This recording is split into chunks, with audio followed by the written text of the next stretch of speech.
बरगद का पेड़। एक दफा का जिक्र है। एक गांव में एक बहुत घना बरगद का पेड़ था जो कई बरस पुराना था। उस पेड़ की विशाल शाखाएं लोगों को साया देने का काम करती थी।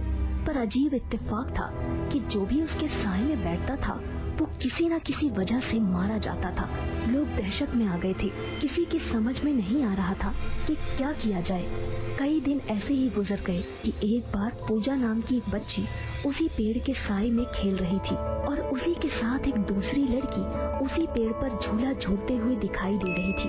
पूजा को लगा कि वो उसी की तरह एक लड़की है, पर वो एक चुड़ैल थी जिसका नाम दिशा था। दिशा ने पूजा से कहा, तुम्हें झूला झूलना पसंद है? झूलोगी मेरे साथ? हाँ, मुझे झूला झूलना पसंद है, पर सोचो नहीं, आ जाओ, बैठो, मैं तुम्हें झूला झूलाती हूँ। फिर पूजा और दिशा चुड़ैल में बहुत अच्छी दोस्ती हो गई। पूजा रोज झूला झूलने आती और दिशा चुड़ैल उसे झूला झूला देती। दोनों में खूब बातें होने लगी। कई दिन ऐसे ही गुजर गए। एक दिन किसी कारण से पूजा झूला झूलने नहीं आई तो दिशा चुड़ैल को बहुत गुस्सा आया और वो सीधा पूजा के घर पहुंच गई। उसने खिड़की से झांक कर देखा तो पूजा बिस्तर पर लेटी है। उसने उसे बाहर से ही आवाज लगाई, पूजा, पूजा। पूजा उसकी आवाज सुन के चौंक गई और उठकर बैठ गई। अरे दिशा, तुम यहाँ कैसे? तुम आज झूला झूलने क्यों नहीं आई?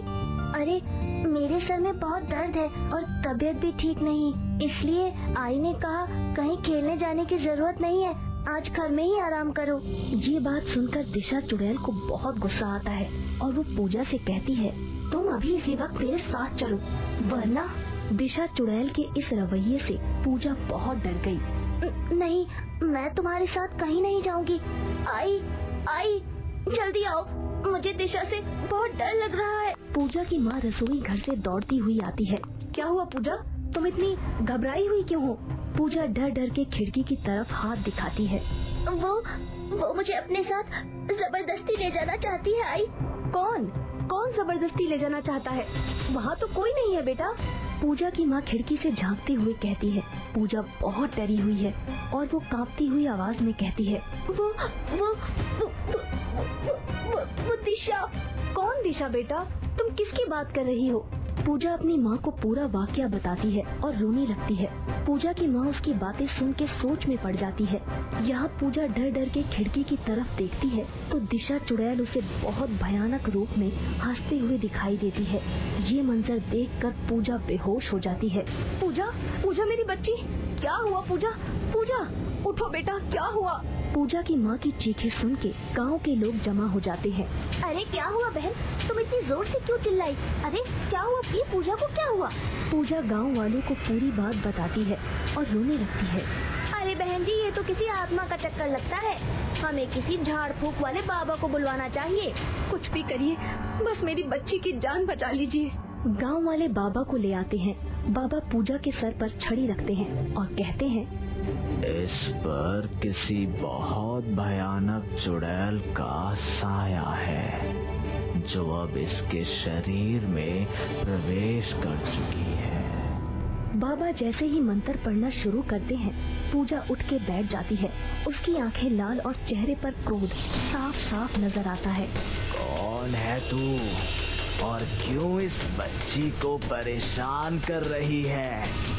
इसने तेरा क्या बिगाड़ा है? मेरा नाम दिशा है।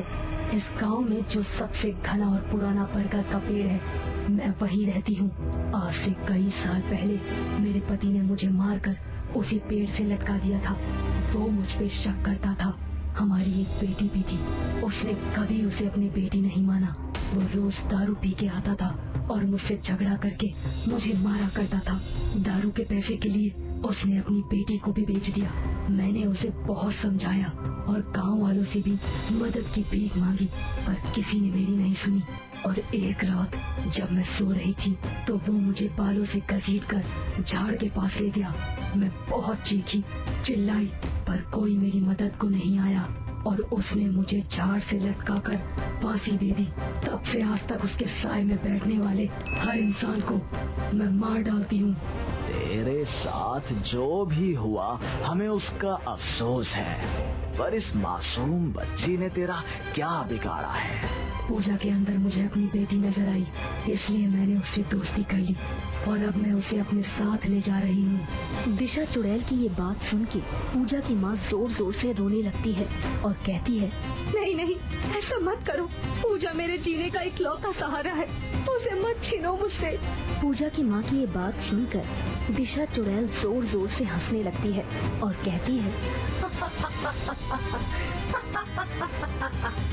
मैंने भी ऐसी गुहार लगाई थी, बहुत रोई और चिल्लाई थी, पर किसी ने मेरी नहीं सुनी। अब मैं पूजा को लेकर हमेशा के लिए जा रही हूँ।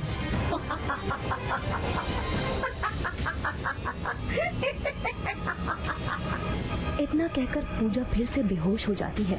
तब बाबा गांव वालों से कहते हैं, जाकर उस पेड़ को जला दो, पर ठहरो, झाड़ को जलाना इतना आसान नहीं होगा।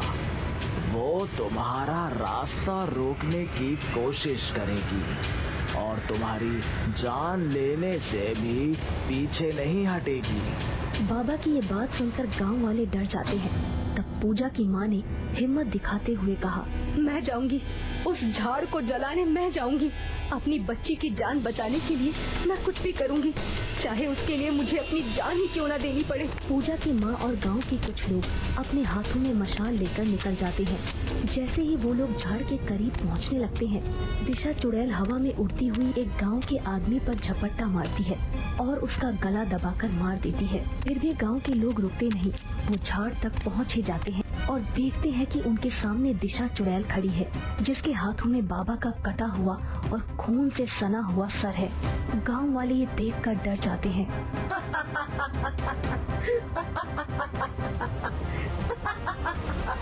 इसी ने कहा था ना झाड़ को जलाने, और मैंने इसे ही मार दिया, और मैं सबको मार दूंगी जो भी इस झाड़ को जलाने की कोशिश करेगा। तभी पूजा की माँ आगे बढ़ती है और कहती है, आओ मुझे मार के दिखाओ, मारो मुझे, मारो। पूजा की माँ की बात सुन के दिशा चुड़ैल हमला करने के इरादे से जैसे ही आगे बढ़ती है, वैसे ही दिशा चुड़ैल की बेटी पूजा की माँ के सामने आकर खड़ी हो जाती है और चुड़ैल से कहती है, रुक जाओ माँ, इन्हें मत मारो। अपनी बेटी को देखते ही चुड़ैल पीछे हट जाती है। तब चुड़ैल की बेटी सारी सच्चाई बताती है। चुड़ैल की आंखें नम हो जाती हैं और वो पछतावे की आग में जलने लगती है और कहती है, माँ, पूजा की आई बहुत भली है। इन्होंने मुझे अपनी बहन के घर रखा, जिनकी कोई औलाद नहीं थी, ताकि मेरी अच्छे से परवरिश हो सके और मुझे माँ का प्यार मिल सके। ये तो जानती भी नहीं थी कि मैं आपकी बेटी हूँ। ये बहुत अच्छी है माँ। तू यही थी मेरे इतने करीब, फिर मुझसे आज तक क्यों नहीं मिली? मुझे तुमसे डर लगता है माँ, तुम्हारे इस रूप से मैं घबरा गई थी। मुझे लगा कहीं तुम मुझे भी न मार दो। नहीं नहीं मेरी बच्ची, ऐसा मत बोल, मैं तुझसे बहुत प्यार करती हूँ। तेरे लिए तो मैंने तेरे बाप को भी मार दिया। मुझे क्या पता था मेरी बच्ची मुझसे ही डरने लगेगी। तुझे मुझसे डरने की जरूरत नहीं है। अब मैं किसी को भी नुकसान नहीं पहुँचाऊंगी और हमेशा के लिए यहाँ से चली जाऊंगी। हाँ, चली जाऊंगी। ये कहकर दिशा चुड़ैल पूजा की माँ के करीब बढ़ती है और हाथ जोड़कर पूजा की माँ से कहती है, मुझे माफ कर दो, मैंने तुम्हें गलत समझा। तुमने मेरी बेटी के लिए इतना कुछ किया और मैंने तुम्हारी बेटी के साथ इतना बुरा किया। मैं अपने किए पे बहुत शर्मिंदा हूँ। मैंने अपनी बेटी को देख लिया है, अब मैं निश्चिंत होकर जा सकती हूँ। ये कहकर वो हमेशा के लिए गायब हो जाती है और दूसरी तरफ पूजा उठकर बैठ जाती है।